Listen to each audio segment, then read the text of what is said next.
कल संघ प्रमुख मोहन भागवत का दिया एक बयान पूरे हिंदुस्तान में चर्चा बना रहा।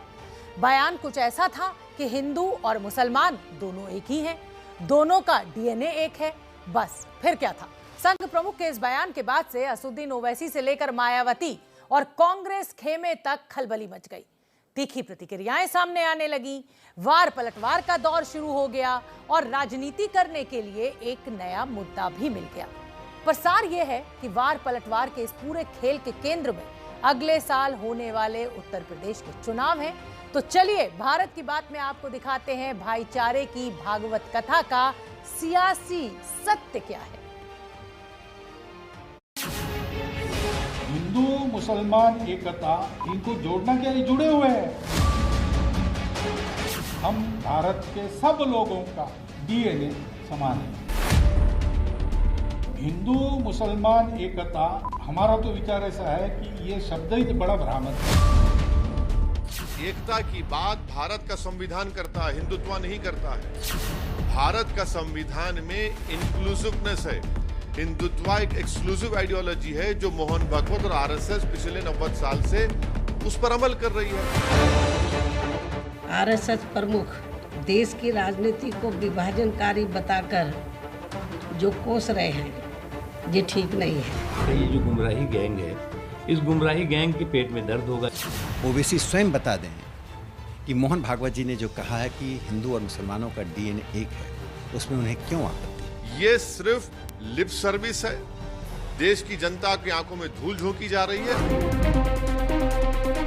ये ओवैसी ऊपर से बड़ा खूबसूरत आदमी है, लेकिन दिल उतना ही काला, वो जिन्ना के जिन से परेशान। मोदी जी उन सभी लोगों से मिले हुए हैं जो कि धर्म के नाम पर समाज को बांटते हैं। देश देख रहा है कि आरएसएस प्रमुख मोहन भागवत के एक बयान के बाद कैसा राजनीतिक उबाल आ गया है। बयान भी तो हिंदू और मुसलमान को लेकर दिया गया था, जिसके बाद सियासी वोल्टेज इतना हाई है कि हर तरफ बयान बहादुरों की कतार लगी दिख रही है। दे रहा है, सुधार है मोहन भागवत जी। कांग्रेस की भूमिका पहले से ही स्पष्ट थी कि हिंदुस्तान का हर इंसान का डीएनए एक ही है, वो कोई भी धर्म का हो, कोई भी मजहब का हो। आज मोहन भागवत जी को पता चला तो निश्चित रूप से उसका हम स्वागत करते हैं। मोहन भागवत साहब ने जो बात कही है सही है, ये बात कोई गलत नहीं। हम सब भारतीय हैं, हमारा डीएनए एक है। अगर हम सब भारत के नागरिक है, भारतवासी है, तो यहाँ धर्म का और जात का प्रश्न आता है कहाँ? मानो एक झटके में सारे समीकरण बदल दिए गए हों। ये तय करना मुश्किल हो गया हो कि प्रतिक्रिया का तेवर कैसा रखा जाए। वैसे बयान का स्वागत करने वालों की भी कमी नहीं है। जिस तरह से सभी को लेकर चलने की बात और सब एक होने की बात, भारत और भारतीयता की जो बात कही है, ये बहुत मुबारक बात है। आज जिस तरह किसने क्या कहा, किसने क्या सुना और हर बयान के राजनीतिक मायने क्या हैं, इस पर तफसील से चर्चा होगी। लेकिन सबसे पहले टीवी स्क्रीन पर घूमते इन चेहरों को देखिए। बस सारी कहानी इसी में सिमटी हुई है। सबकी निगाहें मछली की आंख की तरह उत्तर प्रदेश चुनाव पर टिकी हैं। मोहन भागवत के दिए बयान से मायावती से लेकर अखिलेश यादव तक और कांग्रेस से लेकर असदुद्दीन ओवैसी तक नफे नुकसान का गणित लगाने में जुटे हैं और इसी गणित के बाद हर खेमे से प्रतिक्रिया सामने आ रही है। ये सुनने को तो बात अच्छी लगती है, लेकिन भारतीय जनता पार्टी हो या आरएसएस हो, इनकी कथनी और करनी में बड़ा फर्क है। तो चलिए सबसे पहले बात मोहन भागवत के बयान की, जिसने यूपी में चुनाव से 6 महीने पहले राजनीतिक पारे को चढ़ा दिया है।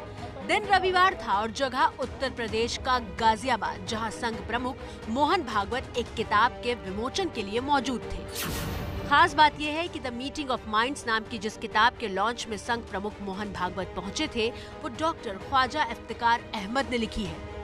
और इसीलिए मोहन भागवत ने अपने भाषण की शुरुआत में ही सफाई देते हुए कहा कि इस किताब का अनावरण वो अपनी इमेज बदलने के लिए बिल्कुल नहीं कर रहे हैं। ये कोई इमेज मेकओवर का एक्सरसाइज नहीं है। पहली बात, संघ क्या है, 90 वर्षों से पता है लोगों को, वही संघ है।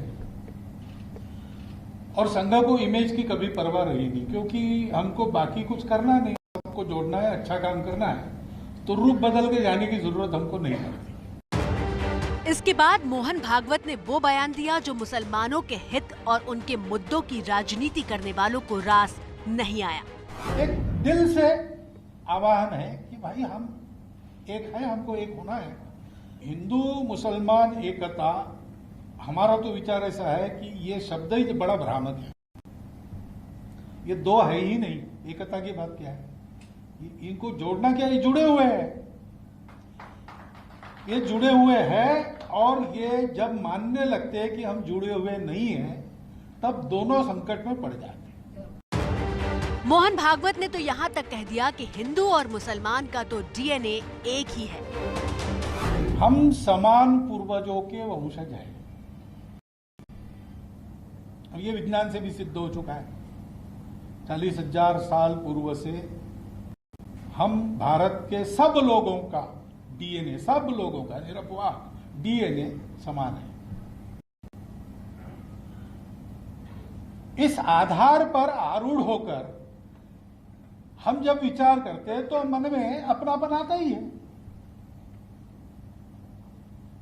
उस अपनेपन के आधार पर एकता होती है।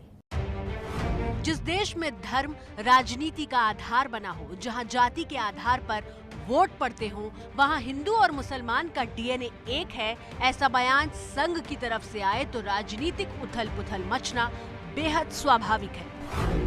देश में उत्तर प्रदेश से लेकर गुजरात तक लिंचिंग जैसी घटनाओं ने हिंदू मुसलमानों के बीच लकीर खींचने का काम किया है, लेकिन अपने बयान में मोहन भागवत ने जब लिंचिंग की आलोचना की तो AIMIM प्रमुख असदुद्दीन ओवैसी ने इस पर मोहन भागवत से ही सवाल पूछ लिए।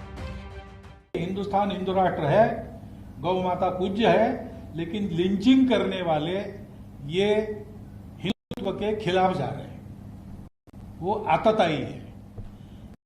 कानून के जरिए उनका निपटारा होना चाहिए, क्योंकि ऐसे केसेस बनाए भी जाते हैं तो बोल नहीं सकते आजकल कहाँ सही है कहाँ गलत है, लेकिन कानून को अपना काम करना चाहिए। हमारा मानना यह है कि आरएसएस अगर मानती है कि मुसलमानों का लिंचिंग हो रहा है तो क्यों हो रहा है, करने वालों का क्या ताल्लुक हिंदुत्व की आइडियोलॉजी से है या नहीं। इधर आरएसएस प्रमुख लिंचिंग के कसूरवारों के खिलाफ कानूनी कार्रवाई की वकालत कर रहे थे, और दूसरी तरफ हरियाणा के बीजेपी प्रवक्ता सूरजपाल अम्मू ने हिंदू मुसलमान की भावनाएं भड़काने वाला बयान दे दिया। परंतु झुकने की जरूरत नहीं। अगर हम सारे के सारे बैठ गए हाईवे के ऊपर तो क्या होगा? कानून 2 मिनट के अंदर बनेगा। हम दो, हमारे दो। इस बयान ने ओवैसी के हाथ में मानो हमला करने का नया हथियार दे दिया। क्या आरएसएस उन लोगों का ओपनली कंडेमनेशन करेगा जिन्होंने पीलू खान को मारा, रकबर को मारा, अलीमुद्दीन को मारा और आपके अखलाक को मारा, आसिफ को मारते हैं, और महापंचायत करके बीजेपी का स्पोक्सपर्सन कहता है कि क्या हम इनको मर्डर भी नहीं कर सकते? तो क्या इन तमाम लोगों को मोहन भागवत, जनाब मोहन भागवत, आरएसएस इनको डिसोन करेगी? पहले कश्मीर में हो रहा था, अब पटौदी में हो रहा है। सूरजपाल अम्मू जैसे नेताओं के बयान पर असदुद्दीन ओवैसी के सवाल जायज हैं, लेकिन बीजेपी ओवैसी से पूछ रही है कि हिंदू मुसलमान की एकता वाले बयान पर आखिर उनको आपत्ति क्या है। ओवैसी जिस राजनीति को आगे बढ़ाना चाहते हैं उसमें विभाजन है, वैमनस्य है और तुष्टीकरण है। इसीलिए वो जब भी एकता की बात होती है, सद्भाव की बात होती है, जोड़ने की बात होती है, तो ओवैसी उसे मुसलमानों पर हमला समझते हैं। ओवैसी स्वयं बता दें कि मोहन भागवत जी ने जो कहा है कि हिंदू और मुसलमानों का डीएनए एक है, उसमें उन्हें क्यों आपत्ति है? हिंदुस्तान के कोने कोने में मैं जाऊंगा। राजनीति भी बड़ी दिलचस्प चीज का नाम है। ओवैसी जो मुसलमानों के हक की आवाज बुलंद करने के लिए जाने जाते हैं, बीजेपी सांसद राकेश सिन्हा के मुताबिक ओवैसी के पूर्वज ब्राह्मण थे और उनका धर्मांतरण किया गया था। 3 पीढ़ियों पहले, यानी कि ओवैसी की जो चौथी पीढ़ी थी वो हैदराबाद की ब्राह्मण थी या नहीं थी, ओवैसी देश को बताएं। देखिए, ओवैसी विदेश से नहीं आए हैं। यही तो है राजनीति। बात गाजियाबाद से निकली थी और ओवैसी की पीढ़ियों से होते हुए उनके धर्मांतरण तक पहुंच गई। और ऐसा इसलिए भी हो रहा है क्योंकि असदुद्दीन ओवैसी यूपी में योगी सरकार को चुनौती दे रहे हैं। और ये वो चुनौती है जिसे ओवैसी पहले दे चुके हैं, लेकिन चर्चा में अब है। इंशाअल्लाह दोबारा योगी को उत्तर प्रदेश का मुख्यमंत्री नहीं बनने देंगे, नहीं बनने देंगे। अगर हमारे हौसले बुलंद रहेंगे, मेहनत करेंगे तो सब कुछ होगा इंशाअल्लाह ताला। मगर हमारी कोशिश यही है कि दोबारा उत्तर प्रदेश में बीजेपी की सरकार ना बने। योगी आदित्यनाथ को दी गई इस चुनौती को ओवैसी की पार्टी ने रीट्वीट किया तो चैलेंज सुर्खियों में आ गया और अब यूपी के सीएम योगी आदित्यनाथ ने भी ओवैसी के चैलेंज को स्वीकार कर लिया है। ओवैसी जी देश के बड़े नेता हैं और देश के अंदर प्रचार में जाते हैं, उनका अपना एक जनाधार है। अगर उन्होंने भारतीय जनता पार्टी को चैलेंज किया तो भारतीय जनता पार्टी का कार्यकर्ता उनके चैलेंज को स्वीकार करता है। भारतीय जनता पार्टी की सरकार बनेगी, कोई संदेह नहीं होना चाहिए। 2017 के चुनाव में ओवैसी की पार्टी यूपी में खाता भी नहीं खोल पाई थी, लेकिन इस बार अगले साल की शुरुआत में होने वाले यूपी चुनाव में उन्होंने ऐलान किया है कि उनकी पार्टी 100 सीटों पर चुनाव मैदान में उतरेगी। साथ ही बीजेपी से अलग हुए ओम प्रकाश राजभर के साथ ओवैसी ने भागीदारी संकल्प मोर्चा भी बनाया है। एमआईएम पार्टी पूरी कोशिश करेगी कि आइंदा विधानसभा के चुनाव में योगी आदित्यनाथ और बीजेपी की सरकार को शिकस्त दी जाए। ये तो हमारा शुरू से स्टैंड रहा है और हम भागीदारी संकल्प मोर्चा का हिस्सा हैं, जिसके ओम प्रकाश राजभर उसके कन्वीनर है। हमारी पूरी कोशिश होगी, यकीनन कोशिश होगी, क्यों ना हो। यूपी चुनाव में जीत के लिए असदुद्दीन ओवैसी हुंकार भर रहे हैं, लेकिन उनकी ये हुंकार कांग्रेस नेता दिग्विजय सिंह को रास नहीं आ रही। दिग्विजय सिंह तो बीजेपी और ओवैसी दोनों को एक ही सिक्के के दो पहलू बता रहे हैं। अरे एमआईएम के नेता ओवैसी जी, आपका क्या अस्तित्व है भाजपा पे उत्तर प्रदेश में, जो आप उत्तर प्रदेश के मुख्यमंत्री को, भाजपा को आप चुनौती दे रहे हैं और इतनी गंभीरता से योगी जी ले रहे हैं कि चुनौती स्वीकार कर रहे हैं। ये दोनों एक सिक्के के दो पहलू हैं, दोनों मिली भगत है, दोनों की, भाजपा की और एमआईएम की। बांट के राजनीति करो, फूट डालो, राजनीति करो, राज करो। गोरे चले गए, इन लोगों को छोड़ गए। कांग्रेस के वरिष्ठ नेता दिग्विजय सिंह के बयान में ओवैसी और बीजेपी के लिए ये कड़वाहट इसलिए है क्योंकि कांग्रेस से लेकर ओवैसी तक की नजर यूपी के मुस्लिम वोटरों पर है। आबादी के हिसाब से हिंदुस्तान में सबसे ज्यादा 3,84,00,000 मुसलमान यूपी में रहते हैं। यूपी में 19% से ज्यादा मुसलमान हैं। 73 सीटों पर 30% से ज्यादा मुस्लिम वोटर हैं, जबकि 70 सीटों पर 20 से 30% मुस्लिम वोटर हैं। मतलब ये कि 403 विधानसभा सीटों वाले उत्तर प्रदेश में 150 सीटों पर मुस्लिम वोटरों का प्रभाव है और इसलिए हर पार्टी मुस्लिम वोटरों को साधने की पुरजोर कोशिश में लगी है। यही वजह है कि मोहन भागवत ने बयान दिया तो बीएसपी प्रमुख मायावती भी जवाब देने से नहीं चूकी कि आरएसएस व बीजेपी एंड कंपनी के लोगों की तथा इनकी सरकारों की भी कथनी व करनी में अंतर सभी देख रहे हैं। साथ ही आरएसएस प्रमुख देश की राजनीति को विभाजनकारी बताकर जो कोस रहे हैं, ये ठीक नहीं है। 80 के दशक तक ज़्यादातर मुस्लिम कांग्रेस के लिए वोट किया करते थे। 90 का दशक आते आते अधिकतर मुसलमान जो हैं वो समाजवादी पार्टी के साथ चले गए। मुस्लिम वोट के लिए समाजवादी पार्टी, बीएसपी और कांग्रेस लगातार कोशिशें करते रहते हैं। अब चौथा प्लेयर मैदान में उतरा है, वो है असदुद्दीन ओवैसी की पार्टी AIMIM।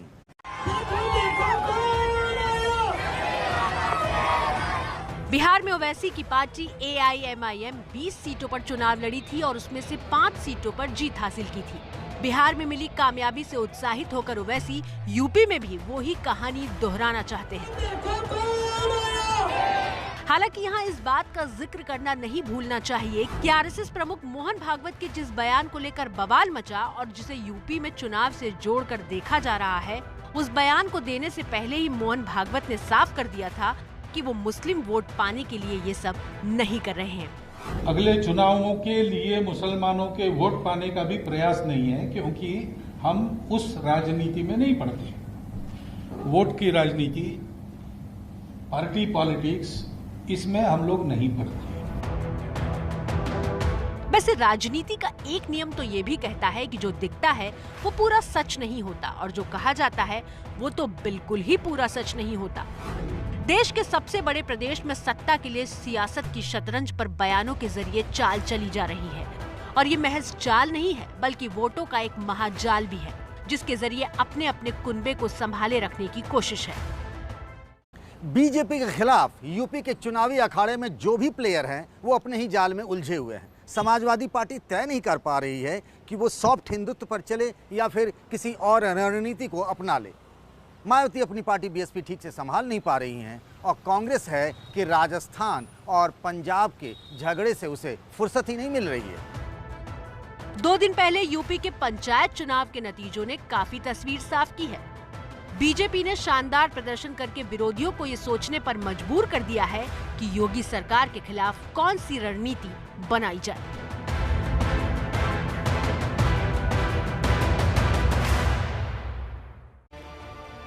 सियासत की शतरंज का बाजीगर कौन बनेगा ये तो वक्त बताएगा। फिलहाल बयानों की बाजी से सत्ता के लिए समीकरण बिठाए जा रहे हैं और अपने अपने हिसाब से बयानों का मतलब भी निकाला जा रहा है। तो भारत की बात में आज इतना ही। मुझे दीजिए इजाजत। नमस्कार।